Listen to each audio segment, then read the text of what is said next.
these walls are also built on pillars, on a structure underneath the water, and sometimes it just falls into the water.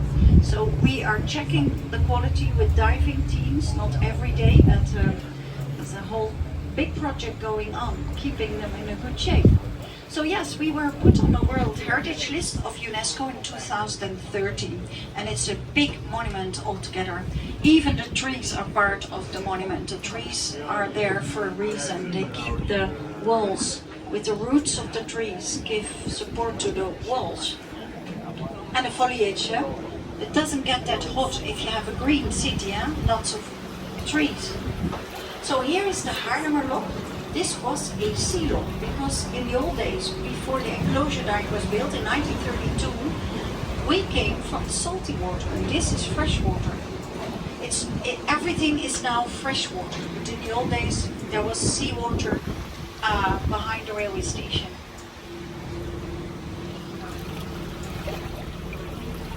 So here we have the Haarlemmer dike, the Haarlemmer street, we just passed it. And at the end was that Haarlem gate we passed with the bus. Do you remember the building with the apartments? So that is on the right side. Coming up a cross point with the brewery canal, breweries, beer breweries, and this we are on the Prinsenkanal.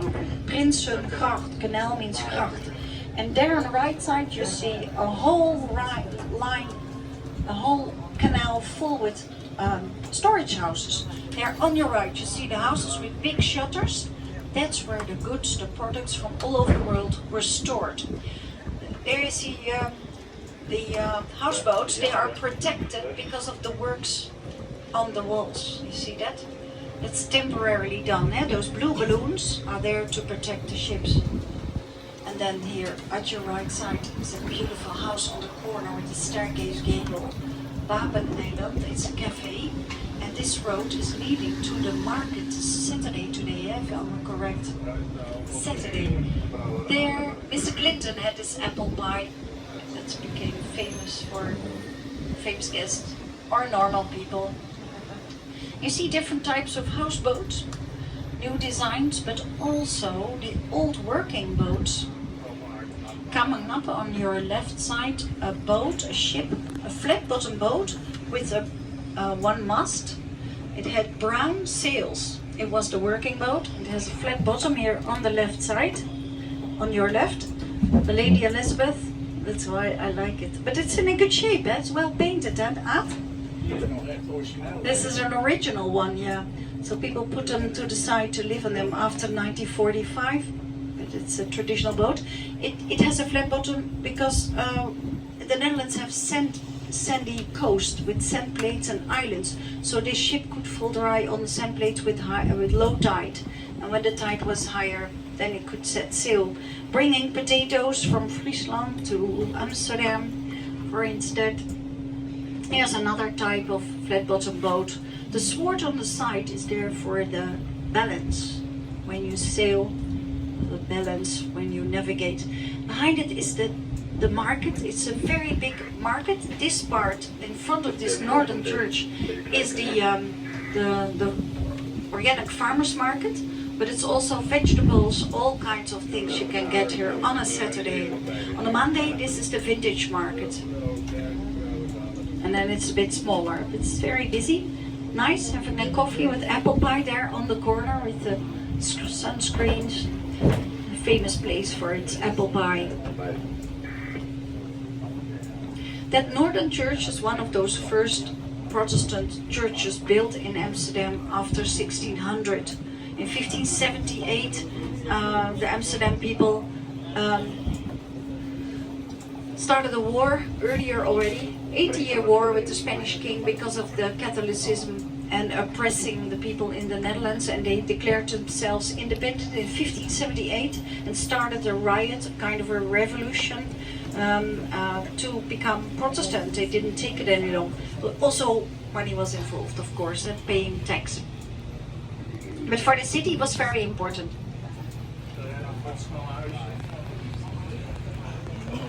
Heel veel mensen weten, maar we zitten inderdaad ook heel leuk om te zien. Eerst keer dat je kwam, dat heb ik nog.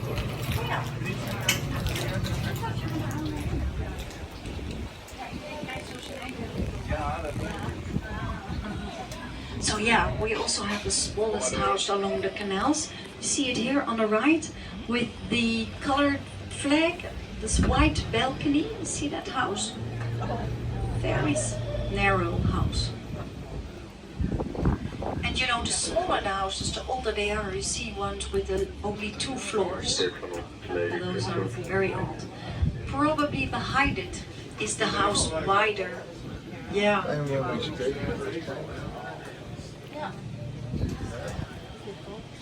And do you see something that you don't see in any other city? Do you see something that no other city has? I mean, the things on top of the gables.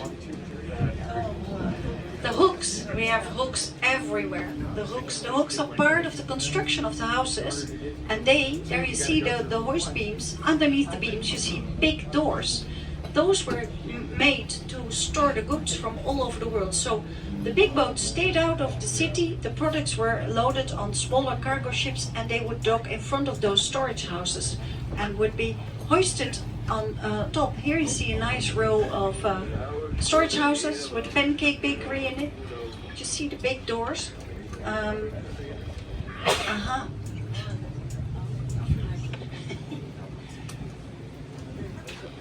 So you could do it with a wheel and a rope. That's the way they hoisted up. And after 1945, we started to discover these storage houses to live in them, because there was a big lack of houses like we're experiencing these days again. So these storage houses are built, they date from 350 years ago, and they might stand still in 200 years. They're very solid built. On the right side is an area which was also built in the 17th century. It's called the Jordaan. The narrow canals, narrow streets, all named after plants and trees. Laurier Canal, for instance. That's so the refugees from France, Protestant refugees who settled down here, they were talking French. Most of the people in Amsterdam in the 17th century, after 1600, were talking French, and they called it the Jardin because of that, and it became Jordaan in Dutch. That's what we think. Read Jordaan, where the name comes from. So here we are in a dock between 2 bridges with that big tower, the Western Church, Protestant Church. It's the most important Protestant church. And there is also the house of Anne Frank. Maybe you've heard of Anne Frank, maybe you've visited this already. Maybe you read the diary. It's a girl who became famous of writing a diary during her hiding during the Second World War. From May 1940 to May 1945, we were occupied by the Nazis in Germany, and she went in hiding. But actually, she was one of those refugees coming from Germany. She came from Frankfurt, and Frank, that's where her name comes from. In 1933, they already settled down here with other Jewish people in a new built area, and her father had a company here. In this house on number 263, it's the one with the purple curtains,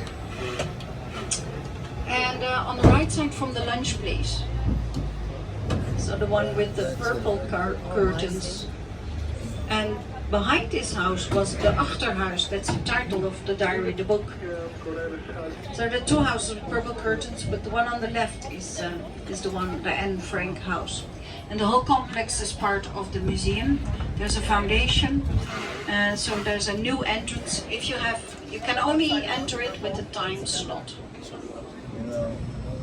And you enter it around the corner here on the right.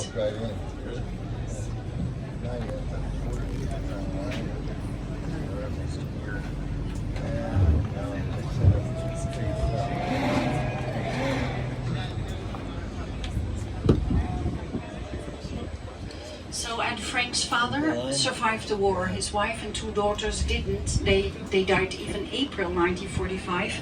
But Otto Frank, he only later read the diary, and then he made a museum out of it.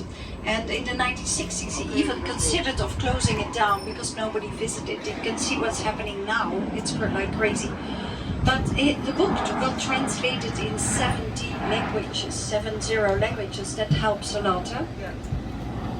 今天必有美 So 好 people 的 from 事 all over 发 the 生 world。come here and you also know her name. So she was writing about the bells, the church, the famous chestnut tree. It